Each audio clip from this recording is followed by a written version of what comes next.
नमस्कार, मैं हूं निरंजन कुमार और मेरे इस यूट्यूब मंच पर आप सभी का स्वागत है।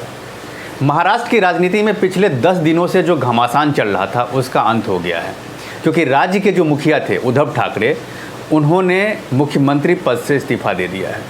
अब ये तय हो गया है कि महाराष्ट्र को एक नया मुख्यमंत्री मिलेगा और नए मंत्रिमंडल का गठन भी होगा। लेकिन यहाँ पर सवाल जो है वो सबसे बड़ा ये है कि महाराष्ट्र में एमवीए की जो सरकार चल रही थी, महाविकास आघाड़ी की सरकार जो चल रही थी पिछले 2.5 साल से, वो अपने कार्यकाल को पूरा क्यों नहीं कर पाई। 5 साल का कार्यकाल किसी भी सरकार का होता है, लेकिन 2.5 साल में ही ये सरकार क्यों गिर गई, ये सबसे बड़ा सवाल है। अब इसके पीछे की जो वजह क्या है उसको जानना ज़रूरी है, और इसके पीछे की जो वजह है वो मैं आपको बता रहा हूँ। साल 2019 में महाराष्ट्र में विधानसभा का चुनाव हुआ था, और इस चुनाव में जो गठबंधन थे उस समय में शिवसेना और बीजेपी का गठबंधन था एक, और दूसरा था कांग्रेस और एनसीपी का गठबंधन। ये 2 गठबंधन मिल कर के चुनाव में उतरे थे। लेकिन जब चुनाव के जो नतीजे आए तो वो एनडीए के पक्ष में आए, मतलब बीजेपी और शिवसेना के पक्ष में उसके नतीजे आए। मतलब ये था कि एनडीए की सरकार महाराष्ट्र में बननी तय हो गई थी। लेकिन महाराष्ट्र में एनडीए की सरकार क्यों नहीं बनी, वो सबसे पहले मैं आपको बता दे रहा हूँ। जब गठबंधन को जब बहुमत मिला, जब मैंडेट मिला महाराष्ट्र के लोगों ने, जब एनडीए के जो एनडीए थी उनको जब मैंडेट दी अपना, तब शिवसेना का ये कहना था कि इस बार शिवसेना का मुख्यमंत्री होगा, और बीजेपी ने कहा कि ये इस तरह की कोई हमारी डील नहीं हुई थी कि सरकार अगर सत्ता में आती है, गठबंधन अगर सत्ता में आती है तो शिवसेना का मुख्यमंत्री होगा।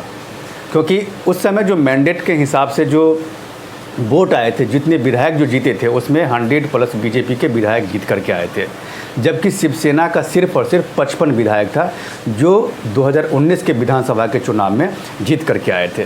तो इस आधार पर अगर देखा जाए तो वहाँ पर बीजेपी सबसे बड़ी पार्टी थी और शिवसेना दूसरी पार्टी थी।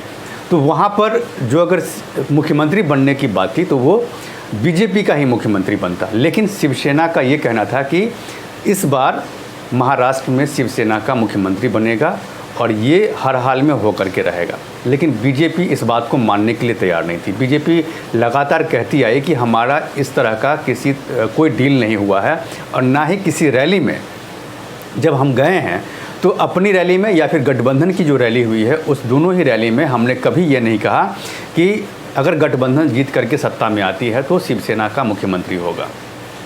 नतीजा क्या हुआ कि उस गठबंधन में दरार पड़ गई, सिर्फ और सिर्फ मुख्यमंत्री को बनने को लेकर के दरार पड़ गई। और दरार पड़ने का कारण क्या हुआ कि शिवसेना उस समय में कांग्रेस और एनसीपी के साथ मिलकर के उन्होंने सरकार बना लिया, और जिसका नाम रखा गया एमवीए, महाविकास आघाड़ी।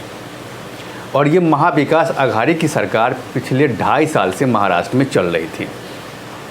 लेकिन जब सरकार बनी उसके बाद से ही बीजेपी के जो नेता हैं वो, और बीजेपी के जो पूर्व मुख्यमंत्री रहे हैं देवेंद्र फडणवीस महाराष्ट्र के, उन्होंने तब से ही लगातार वो कहते रहे हैं कि महाराष्ट्र में जो सरकार अभी बनी है एमवीए की, ये सरकार ज़्यादा दिन तक महाराष्ट्र में नहीं चलेगी।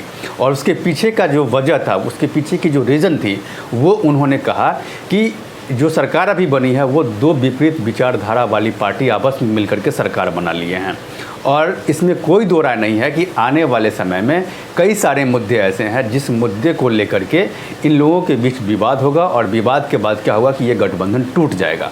ये उस समय में देवेंद्र फडणवीस ने भी कहा था और बीजेपी की कई दूसरे नेताओं ने भी कहा था कि ये सरकार बहुत लंबे समय तक नहीं चलेगी।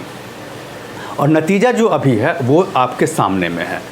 2.5 साल से सरकार चली। अब क्या है कि जो शिवसेना के जो विधायक टूट करके और उन्होंने अपना एक अलग गुट बना लिया है, उन लोगों का ये लगातार ये कहना रहा है, उन्होंने जो आरोप लगाए हैं एमवीए की सरकार पर, शिवसेना के जो मुख्यमंत्री है उन पर उन्होंने आरोप लगाए हैं, उद्धव ठाकरे जो शिवसेना के मुखिया हैं उन पर उन्होंने खुद आरोप लगाए हैं, उनके खुद एमएलए जो बागी एमएलए हैं उन्होंने आरोप लगाए कि 2.5 साल से महाराष्ट्र में जो सरकार चल रही है एमवीए की, इस दौरान शिवसेना के कोई भी नेता अपने ही नेता से, अपने ही मुख्यमंत्री से, उद्धव ठाकरे से मुलाकात नहीं कर सके, अपनी बात नहीं रख सके, उनको मौका नहीं दिया गया। जब से उद्धव ठाकरे मतोश्री छोड़ करके वर्षा, यानी कि जो महाराष्ट्र में मुख्यमंत्री का आवास है उसका नाम वर्षा है, वर्षा शिफ्ट हुए तब से लेकर के अब तक, यानी कि 2.5 साल तक उनका अपने ही जो एमएलए हैं, अपने ही जो नेता हैं, उनके साथ वो बिल्कुल कट गए और उनके इर्द गिर्द कांग्रेस और जो एनसीपी के जो नेता हैं यानी कि शरद पवार उनके इर्द गिर्द बैठ गए। नतीजा ये हुआ कि इन सालों में, 2.5 साल में, जो शिवसेना के जो एमएलए थे जो जीत करके आए थे 2019 के विधानसभा के चुनाव में, उनका जो दूरी है उद्धव ठाकरे से वो बढ़ता चला गया। बहुत सारे मामले ऐसे हैं जहां पर शिवसेना के जो मंत्री थे वो, चाहे उनके जो विधायक थे, वो उद्धव ठाकरे से डायरेक्ट नहीं मिल सकते थे, न ही उनकी बात रख सकते थे।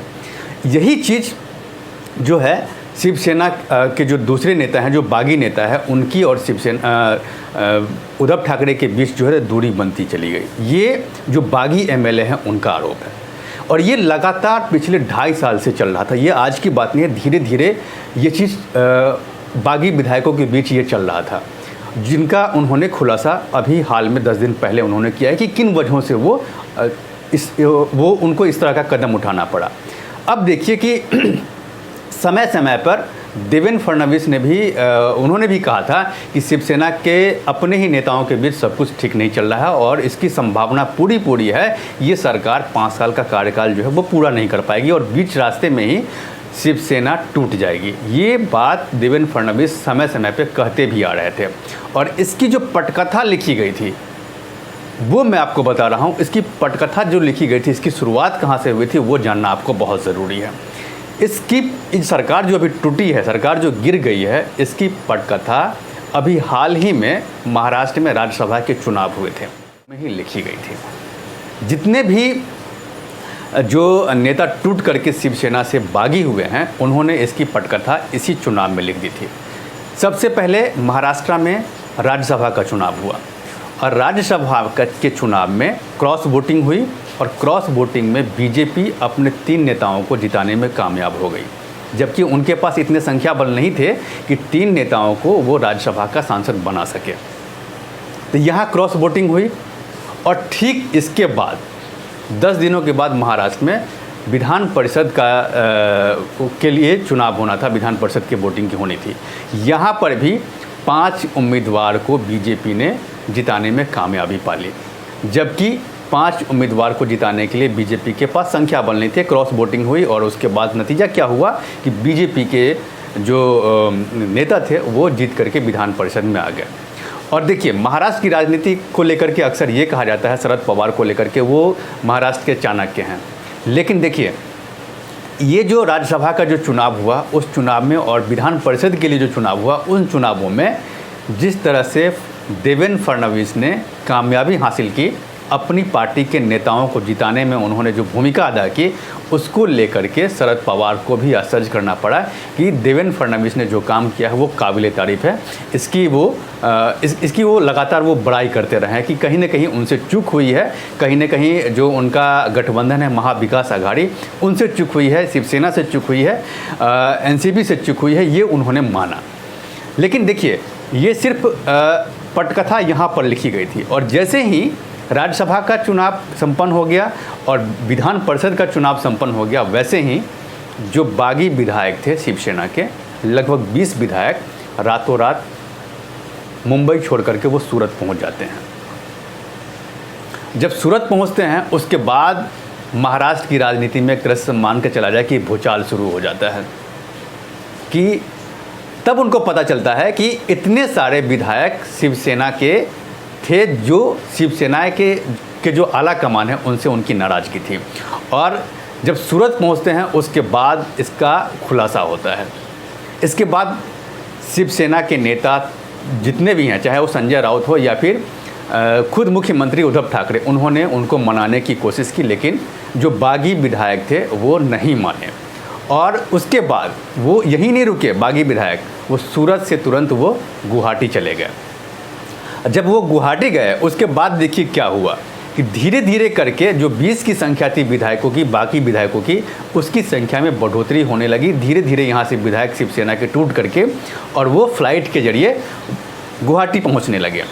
नतीजा ये हुआ कि गुवाहाटी में लगभग 50 विधायक पहुंच गए, जिनमें शिवसेना के भी थे और निर्दलीय विधायक जो एमवीए को सपोर्ट कर रहे थे, महाविकास आघाड़ी की जो सरकार चल रही थी जिसको सपोर्ट कर रहे थे, वो सब टूट करके यहाँ से गुवाहाटी चले गए। और जब गुवाहाटी चले गए तो उसके बाद भी मनाने का जो दौर था वो जारी रहा शिवसेना की तरफ से। उद्धव ठाकरे एकदम सॉफ्ट तरीके से अपने विधायकों को मनाने की कोशिश किया। उन्होंने ये कहा कि भैया अगर हमसे कोई गलती हो गई है तो आप आइए यहाँ पर बैठिए और बैठ करके हम अपनी समस्या का समाधान करेंगे। आप लोग अपने हैं, आप लोग पराये नहीं हैं। अगर आपको किसी बात से अगर नाराज़गी है तो उस नाराज़गी को हम यहाँ पर मिल बैठ करके दूर कर लेंगे।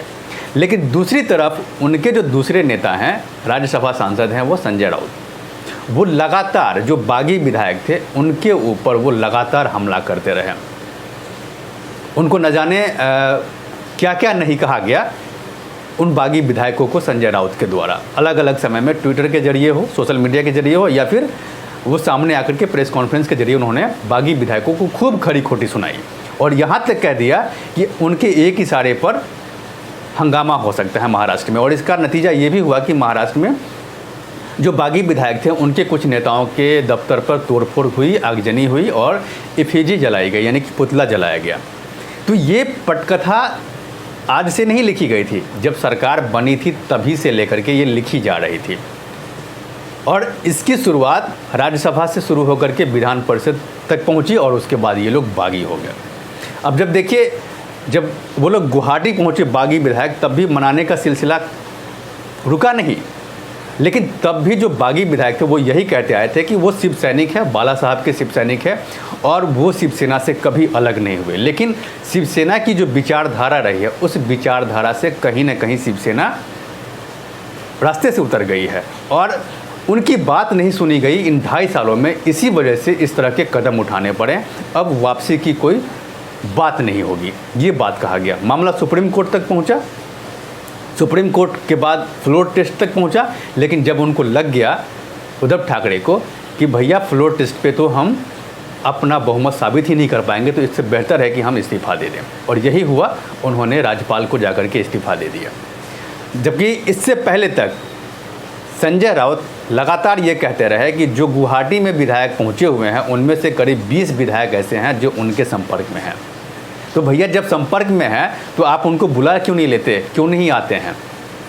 ये सिर्फ उनका एक जुमला कहा जाए, जुमला था, डराने की कोशिश की जा रही थी कि किसी तरह से डराया जाए, लेकिन ऐसा हुआ नहीं।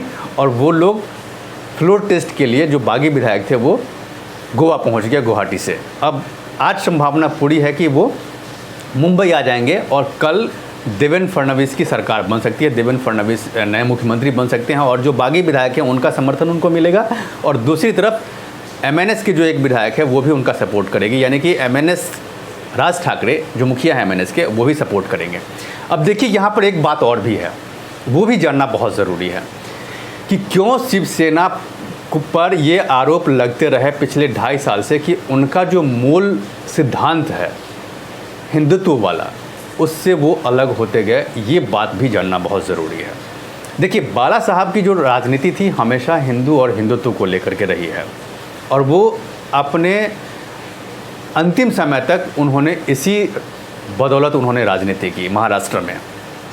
लेकिन इस बीच महाराष्ट्र में शिवसेना कई बार बिखरी है, ये चौथी बार है। 3 बार तो ऐसे बिखरी, छगन भुजबल चले गए, नारायण राणे चले गए और उसके बाद राज ठाकरे पार्टी छोड़ के चले गए। तो उस समय में बाला साहब ठाकरे खुद थे, उन्होंने पार्टी को संभाल लिया। सिर्फ उनके एक नेता छोड़ करके चले गए या कुछ नेता छोड़ करके चले गए। लेकिन ये जो चौथी बार जो अभी शिवसेना में टूट हुई है, ये टूट ऐसी थी जिनको उद्धव ठाकरे को संभालना बहुत ही मुश्किल हो गया और नतीजा आप सबके सामने में है कि उनको इस्तीफ़ा देना पड़ा। अब यहाँ पर देखिए, हिंदुत्व छोड़ने की बात जो मैंने की, हिंदुत्व छोड़ने की बात जो लगातार बीजेपी और शिवसेना के जो बागी विधायक वो आरोप लगाते रहे हैं कि जब से एमवीए के साथ शिवसेना ने सरकार बनाया है महाराष्ट्र में, तब से हिंदुत्व को लेकर के उनका जो एजेंडा था उस एजेंडे से कहीं ना कहीं शिवसेना दूर हो गई है। आपको यहाँ पर अब जानना ज़रूरी है, महाराष्ट्र के पालघर में साधुओं की हत्या हुई थी, लेकिन उस पर महाराष्ट्र की सरकार ने किसी तरह की कोई ठोस और उचित कार्रवाई नहीं की थी, जिसको लेकर के कहीं ना कहीं महाराष्ट्र के जो लोग थे, शिवसेना के जो लोग थे, शिवसेना के जो कैडर थे, उनके अंदर ये भावना चली गई थी कि एनसीपी और कांग्रेस के साथ शिवसेना का गठबंधन है, इसीलिए कभी नहीं चाहेगी शिवसेना एनसीपी और कांग्रेस की शिवसेना उस पर उचित कार्रवाई करे, उसके खिलाफ उचित जांच हो। ये बात जब से ये घटना घटी थी तभी से ये शिवसेना के बारे में, एनडीए गठबंधन के बारे में ये कहा जा रहा था, और हुआ भी यही कि उसका अभी तक कौन साधु की हत्या की, इसके पीछे का वजह क्या था, वो अभी तक साफ नहीं हो पाया। दूसरी बात, अभी हाल की मैं बात कर रहा हूँ, कंगना रनावत का मकान तोड़ दिया गया था और कंगना रनावत ने ये कहा था कि हमें इसके बारे में सूचना नहीं दिया गया और अचानक से एक सूचना चिपका करके उसके बाद उनका मकान तोड़ दिया गया था। तो कंगना रनावत भी बहुत नाराज़ हुई थी उस समय में। दूसरी बात, अभी हाल की मैं बात कर रहा हूँ, अभी नवनीत राणा जो सांसद हैं, लोकसभा के सांसद हैं, वो उद्धव ठाकरे के घर पे जाकर के हनुमान चालीसा का पाठ करने की बात की थी। उन्होंने मतोश्री जाकर के पाठ करने की बात की थी हनुमान चालीसा का। तो उनको क्या किया है कि हनुमान चालीसा का पाठ नहीं करने दिया गया और उनको जेल में डाल दिया गया। नतीजा क्या हुआ कि उनको छोटी सी बात के लिए उनको हाईलाइट कर दिया गया। अब सवाल यहाँ पर यह है कि जो शिवसेना हिंदू और हिंदुत्व की बात करती है, उनको हनुमान चालीसा पढ़ने से, हनुमान चालीसा का पाठ करने से भला क्या दिक्कत हो सकता है? ये सबसे बड़ा बात है। यहाँ पर अगर मेरी मानिए तो यहाँ पर तो सिंपल सी बात है कि अगर नवनीत राणा ने इस तरह की बात अगर कही भी कि हनुमान चालीसा का पाठ मतोश्री पे करना है, तो उद्धव ठाकरे तुरंत उनको आमंत्रित करते और कहते कि आइए, मैं भी आपके साथ बैठ करके हनुमान चालीसा का पाठ करूँगा। और अगर ऐसा होता तो इसमें कोई दो राय नहीं है कि नवनीत राणा का जो एजेंडा था, उस एजेंडे में वो सफल नहीं हो पाती। लेकिन देखिए, महाविकास आघाड़ी की सरकार थी और जैसे ही नवनीत राणा ने ये कहा कि मतोश्री जाकर के मैं हनुमान चालीसा का पाठ करूँगी, वैसे ही उनको उनके हनुमान चालीसा के पाठ करने से रोक दिया गया और उनको जेल में डाल दिया गया। और नतीजा क्या हुआ कि नवनीत राणा अचानक से वो महाराष्ट्र की हीरो बन गई। ये बात आपको यहाँ पर समझना पड़ेगा। यहाँ से एक मैसेज ये गया कि हिंदुत्व की बात करने वाली शिवसेना और उनके नेता, अब उनको हनुमान जी से भी उनको नफरत होने लगा है। यही वजह है कि वो हनुमान चालीसा का पाठ उन्होंने करने से मना कर दिया गया और नवनीत राणा को उन्होंने जेल में डाल दिया। अब मैं एक और बात बता रहा हूँ, अभी हाल की एक और बात है जो अभी जस्ट घटी है, और वो एमएनएस के जो मुखिया हैं राज ठाकरे, उन्होंने ये कहा था रमज़ान के दौरान कि भैया आप लाउड स्पीकर जो है वो आप बजा करके और अजान नहीं पढ़ेंगे। अगर आपने ऐसा किया तो हम भी उसी समय में हनुमान चालीसा का पाठ, हमारे जो कैडर हैं वो हनुमान चालीसा का पाठ करेंगे। और उन्होंने किया भी, उनके कैडर ने किया भी, हालांकि इसको सफल नहीं होने दिया गया। नतीजा क्या हुआ कि उनका जो हनुमान चालीसा का पाठ जो करना था उनको, वो करने से मना कर दिया गया। इससे भी एक मैसेज गया कि हिंदुत्व की बात करने वाली शिवसेना को अब हनुमान जी से, हनुमान चालीसा का पाठ करने से उनको अब नफरत होने लगा है। जबकि बाला साहब ठाकरे ने भी कभी ये कहा था कि अजान पढ़ने से, लाउड स्पीकर के माध्यम से अजान पढ़ने से लोगों को दिक्कतें होती है और इसको समझना पड़ेगा। चाहे वो कोई लाउड स्पीकर लगा करके हनुमान चालीसा का पाठ क्यों नहीं करें, अगर इससे भी अगर किसी को दिक्कत हो रही है तो इसको बंद किया जाना चाहिए। और ये बात खुद बाला साहब ठाकरे अपने समय में उन्होंने ये बात कही थी और यही बात को राज ठाकरे ने दोहराया था। तो ये चीज़ हो गया साफ कि एमवीए में रहने के बाद, यानी महाविकास आघाड़ी के साथ सरकार चलाने के साथ साथ कहीं ना कहीं शिवसेना पर ये जो आरोप लगते रहे कि उनकी पार्टी और उनकी पार्टी की जो विचारधारा थी हिंदू और हिंदुत्व की, उससे कहीं ना कहीं शिवसेना अब अलग होती जा रही है। जो आरोप अभी एकनाथ शिंदे और उनके गुट के जो एमएलए ने लगाया है कि इतने सालों में 2.5 साल की जो सरकार रही एमवीए के साथ, इस दौरान कभी भी उद्धव ठाकरे उनसे नहीं मिले। उद्धव ठाकरे से अगर उनके मंत्री अगर बात करना चाह रहे हो, किसी समस्या का समाधान के लिए उनसे मिलना चाह रहे हो, उनके एमएलए अगर मिलना चाह रहे हो तो उनसे मुलाकात करना बहुत ही मुश्किल था। लेकिन यही सब चीज़ थी जो उनको हिंदुत्व को लेकर के जो बात हो रही थी, हिंदुत्व से वो दूर जा रही शिवसेना, ये आरोप जो लग रहे थे कहीं ना कहीं ये आरोप सिद्ध होते भी जा रहे थे, क्योंकि कई सारी घटनाएं ऐसी घटी है जिनको लेकर के जो आरोप लगे हैं शिवसेना को के हिंदुत्व को लेकर के, वो कहीं ना कहीं लग रहा था कि जो शिवसेना हिंदुत्व से अलग होती जा रही है।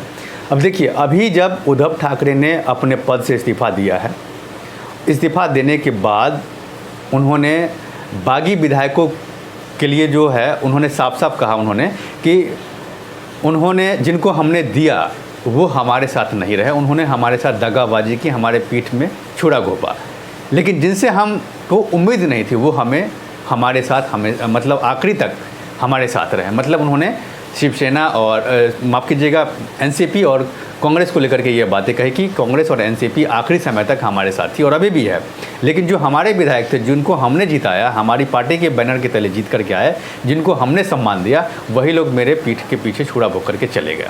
ये बात उद्धव ठाकरे ने अपने आखिरी जो उनका संबोधन था इस्तीफ़ा से पहले, उस समय उन्होंने ये बात कही है। तो अब यहाँ देखना ये है कि आगे किस तरह का मोड़ होता है राजनीति, महाराष्ट्र की राजनीति में, वो देखने वाली बात होगी। और 1 जुलाई को नई सरकार का गठन होगा महाराष्ट्र में, और इसमें कोई दो राय नहीं है कि देवेंद्र फडणवीस राज्य के मुखिया बनेंगे, राज्य के मुख्यमंत्री बनेंगे वो। और ये भी देखने वाली बात होगी कि जो बागी गुट हैं शिवसेना के, उनको क्या पद मिलता है, और दूसरी तरफ उद्धव ठाकरे अब महाराष्ट्र में किस तरह की राजनीति करेंगे, क्योंकि उन्होंने कहा है कि अब वो वर्षा जाएंगे नहीं। उन्होंने मुख्यमंत्री पद से इस्तीफ़ा दे दिया, विधान परिषद से इस्तीफ़ा दे दिया उन्होंने। इसके साथ उन्होंने ये भी कहा कि अब हम मातोश्री में रहेंगे और शिवसेना भवन जाएंगे और अपने कैडर को मजबूत करेंगे। तो अब यहाँ ये भी देखने वाली बात होगी कि किस तरीके की राजनीति अब उद्धव ठाकरे करेंगे। क्या वो अलग तरह की राजनीति करेंगे, क्या वो एमबीए से बिल्कुल अलग हो जाएंगे, शिवसेना को मजबूत करेंगे और आने वाले चुनाव में फिर से वो कड़ी टक्कर देने की बात करेंगे बीजेपी को। ये सारी जो गतिविधियां अभी होने वाली हैं, उन सभी चीज़ों पर मेरी नज़र बनी हुई है। आप मेरे साथ बने रहिए, और अब तक अगर आपने मेरे इस यूट्यूब चैनल को सब्सक्राइब नहीं किया है तो प्लीज़ सबसे पहले मेरे इस यूट्यूब चैनल को सब्सक्राइब कीजिए, लाइक, शेयर और कमेंट ज़रूर कीजिए। इसमें एक कमेंट बॉक्स है जिसमें जाकर के आप इस मुद्दे से रिलेटेड अपने सवाल कर सकते हैं, जिसका जवाब मैं आपको दूंगा। तब तक के लिए धन्यवाद।